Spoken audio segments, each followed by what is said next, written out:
तो मेरा नाम है गौरव और आप देख रहे हैं हमारे यूट्यूब चैनल जिसका नाम है ऑल इज़ हियर। आपको पता ही होगा आज का हमारा टॉपिक है math one first chapter sets. 9th class का मैथ वन का फर्स्ट चैप्टर सेट्स। चलिए हम इसके बारे में पढ़ते हैं। आपको यहाँ पे सारे पॉइंट बताया जाएगा, कौन कौन से पॉइंट इंपॉर्टेंट है, कौन कौन से नहीं है, सब कुछ बताया जाएगा। चलिए हम उसके मेन पेज से स्टार्ट करते हैं। उसका मेन पेज है, देखो हमें तो पहले सेट्स क्या है ये पता होना चाहिए। सेट्स क्या है? Collection of any object is called a set. Simple language में अगर कहा जाए collection of any object is called a set, किसी ने पूछा तो बस यही बताने का। अगर और प्रॉपर अगर डेफिनेशन आपको पता नहीं तो आप ऐसा कर सकते हो। यहाँ पे दी है, देखो पहले तो यहाँ पे है ना, हम स्टडी करते हैं तो ये देखो ये यहाँ पे एग्जांपल दिए हुए हैं। ये सारे के सारे एग्जांपल है सेट्स के। डे ऑफ ए वीक, ये जितने भी दिए 1 2 3 4 5 6, ये जितने भी दिए हैं ना एग्जांपल, ये सेट्स के एग्जांपल हैं। चलो हम इसकी मेन डेफिनेशन क्या है ये देखते हैं। चलो मेन डेफिनेशन है इसकी, if we can definitely and clearly decide the object of a given collection then that collection is called a set. Collection is called set. अगर मैं आपको समझाना चाहूँ इसको क्या कहते हैं, मतलब हम किसी भी डिफाइनेट ऑब्जेक्ट अगर कलेक्शन करें तो उसे हम सेट कहते हैं। बस हो गया डेफिनेशन। किसी भी डिफाइनेट चीज़ का हम कलेक्शन करें तो हो गया वो सेट। और बाकी मैं आपको है ना, जैसे हम प्रैक्टिस सेट करेंगे, प्रैक्टिस सेट में मतलब देखो यहाँ से लेके लास्ट तक पूरा ये मतलब कवर हो ही जाता है। ये वाला पूरा पार्ट है ना उस इसमें कवर हो जाए। मैं आपको वही के वही बता दूंगा कि क्या करना है, कैसा है, सब कुछ। चलिए हम डायरेक्टली हम अपने मतलब वीडियो की तरफ, प्रैक्टिस सेट की तरफ बढ़ जाते हैं। हमारा फर्स्ट क्वेश्चन है, मैं आपको यहाँ पे सॉल्व करके दिखाऊंगा नीचे, आप यहाँ से नोट डाउन कर लीजिएगा। हमारा फर्स्ट क्वेश्चन है, write the following sets in a roster form. Set of even number हमें पूछा क्या है, सेट ऑफ इवन नंबर। चलो फिर हमारी मतलब इंपॉर्टेंट बातें थी वो देख लेते पहले। क्या थी देखो, ए, ठीक है, हमेशा सेट कैपिटल लेटर से लिखा जाता है। ए जैसे कि बी, डी, एफ और देन और ठीक है। चलो मतलब देखो ए से लेके जेड तक का हम कोई भी अल्फ़ाबेटिकल लिख सकते हैं सेट डिनोट करने के लिए। अगर हमें वहाँ पे प्रॉपरली अगर दिया हो ये वाला अल्फ़ाबेटिकल यहाँ पे यूज़ करना है तो हमें वही जो अल्फ़ाबेटिकल दिया है वही यूज़ करना पड़ेगा। बाकी अगर कोई लिमिट ना हो तो हम कोई भी ए से लेके जेड तक का हम कोई भी अल्फ़ाबेटिकल उस क्वेश्चन में हम यूज़ कर सकते हैं। देन आती है बात, और एक बात ध्यान रखना, ये जो होता है मतलब सेट होता है वो हमेशा करली ब्रैकेट में लिखा जाता है। जैसे कि मैं आपको बताऊँ, A is equal to in curly bracket A comma B comma C comma D, ये हो गया। चलिए मैं इसको आपको बताता हूँ। जैसे कि हमने कहा था सेट हमेशा इसमें लिखते हैं कैपिटल लेटर में और वो करली ब्रैकेट से कवर होता है। ये रहा करली ब्रैकेट, ये करली ब्रैकेट से पूरा क्लोज होता है। और ये जो सेट के अंदर हम जो सेट के अंदर जो लिखा है मैंने ए बी सी डी, ये क्या है, ये एलिमेंट है। और ये वाले एलिमेंट हम कैसे मतलब स्मॉल लेटर में लिखते हैं, कैपिटल लेटर नहीं। ये सारे देखो ए बी सी डी ये सब स्मॉल है, हम इसे स्मॉल लेटर में लिखते हैं। बस हो गया। ये था हमारा बेसिक जो हमें पढ़ना था। अब है ना हम डायरेक्टली अब क्वेश्चन की बात करते हैं। हम आपको जैसे जैसे कॉन्सेप्ट आएंगे उसको मैं डायरेक्टली आपको समझाते जाऊंगा। मतलब वो क्या मतलब वो टेक्स्ट बुक के मतलब हिसाब से चले ना तो बहुत टाइम हो जाता है, इसलिए मैं आपको डायरेक्टली सारे के सारे कॉन्सेप्ट यहीं पे बता दूंगा, आपको अच्छे से समझ में आ जाएंगे यहाँ से ही। चलिए हम पहला क्वेश्चन कर लेते हैं, write the following sets in a roster form. चलो ठीक है, set of even number first question है हमारा, set of even number. Even number क्या है? इवन नंबर होता है वो जो 2 से डिविजिबल हो, जैसे कि 2 4 6 8 10 ऐसे। हमें डैश डैश डैश, बाकी हमें लिमिट नहीं दी इसलिए, नहीं तो बहुत नंबर है जो 2 से डिविजिबल होते हैं, इसलिए हम उनको इवन नंबर कहते हैं। इवन नंबर को सिंपली कहा जाए तो 2 से डिविजिबल मतलब 2 से डिवाइड होने वाले जो नंबर होते हैं उसको हम सेट क्या कहते हैं, इवन नंबर कहते हैं। चलो मैं लिख लेता हूँ इवन नंबर, तो मैं ठीक है ई ले लेता हूँ इवन नंबर का। आप कुछ भी लेटर लिख सकते हो, ऐसा कोई बात नहीं। और फिर ब्रैकेट में 2 4 6 8 dash dash dash, bracket complete. ये हो गया हमारा फर्स्ट इसका आंसर। जैसे हमें पूछा था इवन नंबर, हमने ई लिखा कैपिटल लेटर में, फिर करली ब्रैकेट में लिखा ये रहा 2, ये 2 4 6 8, ये क्या है इवन नंबर बिकॉज ये 2 से डिविजिबल है, बस हो गया इसका आंसर। देन हम सेकंड क्वेश्चन करते हैं। सेकंड क्वेश्चन है set of even prime numbers from 1 to 50। Even number तो पता होगा, अब ये प्राइम क्या है भाई, प्राइम के बारे में देखो। प्राइम क्या होता है, जो मतलब एक के मल्टीपल में हो और वो खुद के मल्टीपल में हो, मतलब एक के और खुद के मल्टीपल में हो, बस सेल्फ इंटू मतलब सेल्फ के मल्टीपल में हो, बस हो गया, उसी को हम ये कहते हैं। अगर मैं आपको एग्जांपल दूँ तो कैसे कहूँगा, देखो 2 नंबर देखो, 2 नंबर एक के टेबल में है और 2 नंबर खुद के ही टेबल में है, ठीक है। ये सिर्फ 2 नंबर एक के टेबल में है, एक के टेबल में और खुद के टेबल में है। जैसे कि अब हम 3 ले लेते हैं, देखो 3, ये 3 एक के टेबल में है और ये 3 सिर्फ 3 के टेबल में है। ये मल्टीप्लाई का नहीं, मैंने आपको बताने के लिए वो किया है, तो मल्टीप्लाई का साइन नहीं आएगा इनके बीच में। मतलब ये देखो सिर्फ कौन कौन से इसमें, ये एक मतलब फर्स्ट टेबल और सेटिस्फाइड हो रही कंडीशन, ये सिर्फ खुद के टेबल में 3 के, 3 सिर्फ 3 के टेबल में, बाकी किसी टेबल में आपको 3 मिलेंगे नहीं, ठीक है। इसको कहते हैं प्राइम नंबर, ठीक है। हम आगे बढ़ते हैं। प्राइम नंबर के बाद हमें पूछा गया set of even prime numbers from 1 to 50। 1 to 50 even prime number. देखो मैं लिख लेता हूँ, आपको बताता हूँ पहले, फिर आपको समझा के देता हूँ। देखो यहाँ पे बी लिखा is equal to in curly bracket, ठीक है। करली ब्रैकेट में क्या है, सिर्फ 2, then curly bracket is close. Curly bracket अच्छे से बना लेना आप, यहाँ पे नहीं होता, अच्छे से नहीं बनता, ठीक है। देखो मतलब इसमें सिर्फ 2 ही क्यों है, बिकॉज 2 ऐसा नंबर है जो इवन भी है और प्राइम भी है। बिकॉज प्राइम कैसे है, इवन तो आपको पता होगा 2 से डिविजिबल है, 2 ही है खुद, तो इवन तो होगा ही।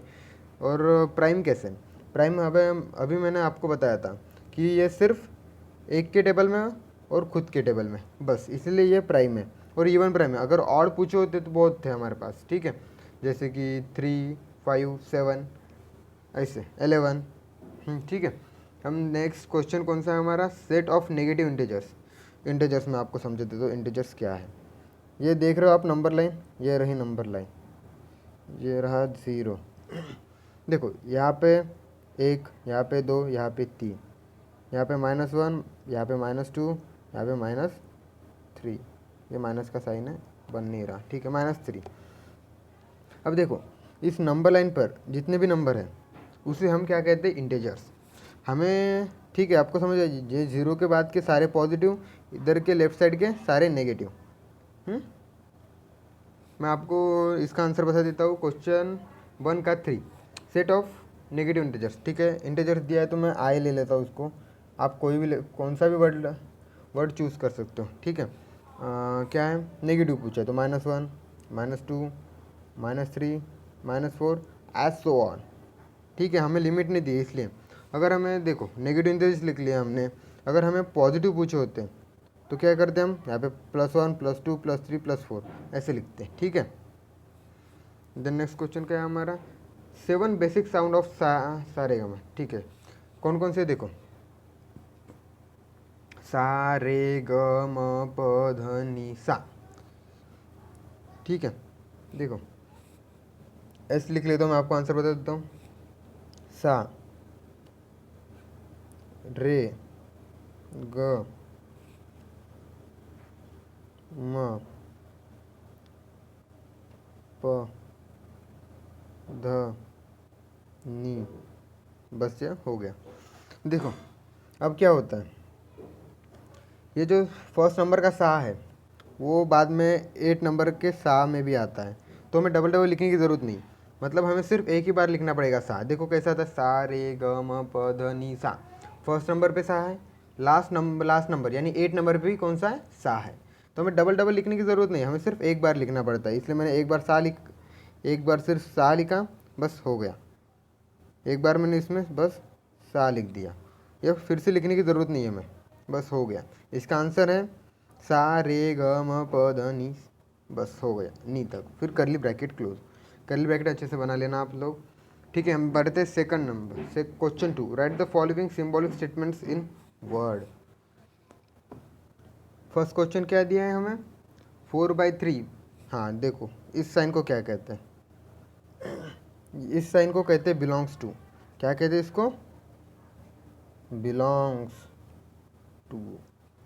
अगर सपोज यहाँ पे मतलब ऐसा क्रॉस होता, ऐसा क्रॉस होता है तो इसको क्या हम क्या कहते हैं, नॉट बिलोंग टू। इसको हम कहते हैं नॉट बिलोंग टू। ठीक है, ये हो गया नॉट बिलोंग टू, और वो ये वाला हो गया बिलोंग्स टू। ठीक है, चलिए हम आपको इस क्वेश्चन को हम देखते हैं। क्वेश्चन 2 का फर्स्ट, 4/3 बिलोंग्स टू क्यू। मतलब देखो सिंपल लैंग्वेज जब कहा जाए तो इसमें क्या है, स्टेटमेंट में लिखना है, सिंबॉलिक स्टेटमेंट में लिखना है in the word. Symbolic statement को वर्ड में कन्वर्ट करना है। तो वर्ड में कन्वर्ट कैसे करेंगे, देखो 4/3 is an element of set Q. ये रहा उसका आंसर। ठीक है, नहीं इस पर कोई करली ब्रैकेट नहीं देना। ठीक है, ये वर्ड में हमने लिख दिया, यहाँ पे हमें बस वर्ड में लिखना था इसलिए हमने वर्ड पे लिख दिया, बस हो गया ये इसका answer. 4/3 is an element of set Q. The next question क्या है हमारा, -2 is not belong to, -2 is not belong to N. देखो फिर क्या है, -2 is not an element of set, कौन सा है, एन। ये हो गया इसका आंसर। क्यों नहीं है क्यों नहीं है सेट, बिकॉज हमें पता है था ये बिलोंग्स टू। अगर ये हुआ नॉट बिलोंग टू मतलब वो एलिमेंट नहीं है सेट का, ऐसा रहा, ऐसा साइन रहा तो वो एलिमेंट नहीं है सेट का, बस इतना ही लिखना है। देन पूछा क्या हमें, देन कुछ P is equal to curly bracket P such that P is an odd number. तो हमें ऐसे लिखना है, इसको हम कैसे लिखते हैं, देखो set P is a set of all P such that P is an odd number. हमें ऐसे लिखना है इसका आंसर। ये हमारी होगी कौन सी, ये क्वेश्चन जो 3rd नंबर का है ना, वो ब्यूडल फॉर्म में आता है, ब्यूल्टर या रूल मेथड कहते हैं, रूल मेथड में आता है वो, रूल मेथड में। ठीक है, और ये जो हम लिखते हैं ऐसे ऐसे ब्रैकेट में फिर ना यहाँ पे नंबर, ये कौन से फॉर्म में आते हैं, लिसनिंग मेथड, ये लिसनिंग मेथड और रोस्टर मेथड, लिसनिंग मेथड। ठीक है, और वो जो आता है ये P सच दैट ऐसा, वो आता है इसमें, किसमें, रूल मेथड में। ठीक है, देखो रूल मेथड का हम आंसर कर लेते हैं, P इज इक्वल टू इन, नहीं हमें आंसर लिखना है डायरेक्टली, क्वेश्चन के लिए मैं आंसर लिख लेता हूँ। देखो आप क्वेश्चन लिख लेना, set P is a set of all P's such that P is an odd number। ये हुआ, नंबर का स्पेलिंग पूरा लिख लेना बस, ये इसका आंसर हुआ। देखो क्या है, set P is a set of all P's such that P is an odd number. ठीक है, ये इसका आंसर हो गया। देन नेक्स्ट क्वेश्चन क्या है, क्वेश्चन 3। हमें क्वेश्चन 3 दिखाया गया है, हम अब क्वेश्चन 3 करते हैं। क्या पूछा है, right any 2 sets by listening method and by rule method. हमें 2 सेट लिखने हैं। ठीक है, हम पहला सेट लिख लेते हैं। देखो A is equal to, in curly bracket क्या आएगा, देखो 2 4 6 8 10 12 14, यहाँ तक ही लिख लेते हैं। ठीक है, यहाँ तक लिख लेते हैं। ये क्या है, ये कौन सी मेथड है, ये लिसनिंग मेथड है। ये कौन सी मेथड है, ये मेथड है हमारी लिस्टनिंग, ये हमारी लिसनिंग मेथड है। ठीक है, ये हमारी लिसनिंग मेथड में हो गया। हमको क्या लिखना है अभी, रूल मेथड में। तो इसको रूल मेथड में कैसे लिखेंगे, हम मैंने क्या लिखा था, 2 4 6 8 10 12 14। ये क्या है, आपको देखो ये क्या है, 2 से डिविजिबल है, ये मतलब ये क्या है, इवन नंबर है। ठीक है, इवन नंबर है, चलो इवन नंबर है।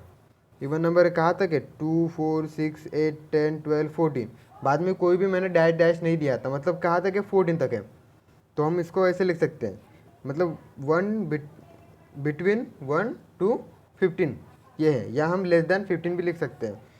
इवन नंबर है 1 to 15 और लेस देन 15 ये लिख सकते हैं। अब हम इसको कौन से मेथड में लिखना है, रूल मेथड। रूल मेथड क्या आएगी, A curly bracket y such that y is an even, ठीक है, इवन, फिर नेचुरल नंबर्स लेस देन 15 करली ब्रैकेट कंप्लीट। देखो मैंने आंसर क्या लिखा, y is such that y is an even natural number, y is an even natural number less than 15, ठीक है। आपको इवन तो समझ आ ही गया होगा, ये नेचुरल क्या है भाई। अब इसको नेचुरल को मैं बताता हूँ क्या है नेचुरल। देखो नेचुरल नंबर हम किसे कहते हैं, जो नेचुरल नंबर की बताओ, नेचुरल नंबर हम किसे कहते हैं, नेचुरल नंबर 1 2 3 4 5 6 7 जो मतलब एक से स्टार्ट हो, 1 2 3 4 5 6 7 8 डैश डैश डैश, ठीक है, उसको हम कहते हैं नेचुरल नंबर जो एक से स्टार्ट हो। जो 0 से स्टार्ट हो उसे हम कहते हैं होल नंबर, ठीक है। ये दोनों डिफरेंस याद रखना है, नेचुरल बोला तो एक से, होल बोला, होल मतलब गोल यानी 0, बस ये इस मेथड में याद रख लेना आप, ठीक है। होल नंबर यानी 0 से स्टार्ट। देन हमारा कौन सा है, एक तो कर लिया, 2 पूछे ना, ठीक है। मैं सेकंड लिख लेता हूँ बी को, बी थोड़ा हार्ड ले लेता हूँ, चलो ठीक है। देखो 1 8 27 64 and 1 2 5 dash dash dash dash, ये क्या है, ये हमने लिख लिया लिसनिंग मेथड। ये 64 है, ये 64 है, ये हमें लिख लिया लिस्टनिंग मेथड, ये हमने लिख लिया लिसनिंग मेथड में। अब मैं उसको आपको कौन सी रूल मेथड में बता दो आपको। देखो इसका आंसर क्या आएगा, बी सच दैट।